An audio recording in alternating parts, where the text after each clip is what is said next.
Morning. It's great to be able to interact with you this morning.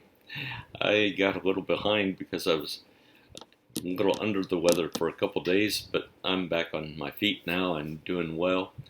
I have really enjoyed your discussions about becoming active members of an ethnically different church.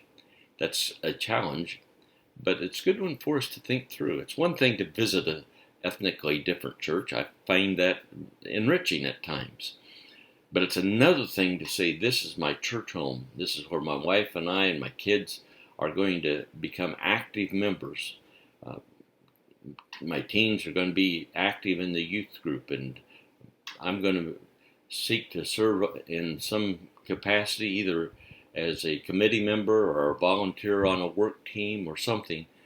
And we are going to use our gifts and abilities to help this church, work with this church, to become part of it. That's another whole challenge. And as you hopefully have gathered, it's significantly more complex than what I think Branson and Martinez tend to indicate.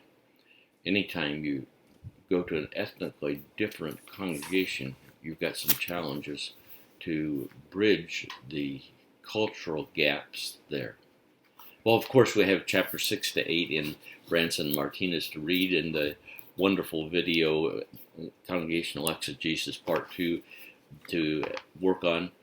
But our big project is the interview of the congregation, which, of course, you're to have done by this evening, so you can post on the discussion board by midnight.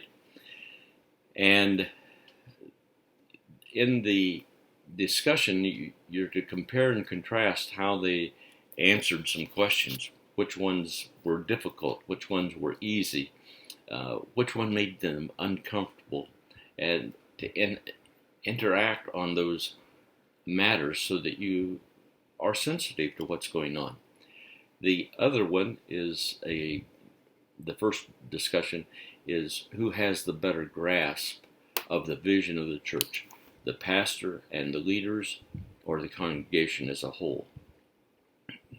And value can be made for either or both. But think that one through.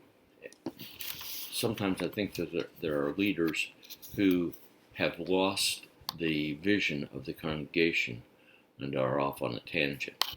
I hope that's not true in your case.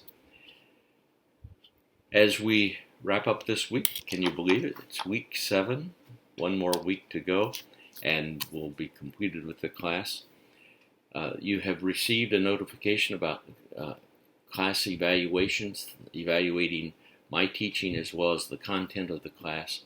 Those are very important to Moody, and I really ask that you take the time to fill those out.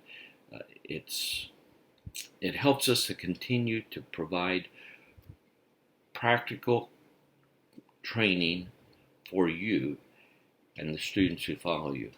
Your input is valuable. All of your comments are digested and worked through, and feedback given to whoever's relevant to getting that feedback. So please take the time to do that. Sure appreciate it.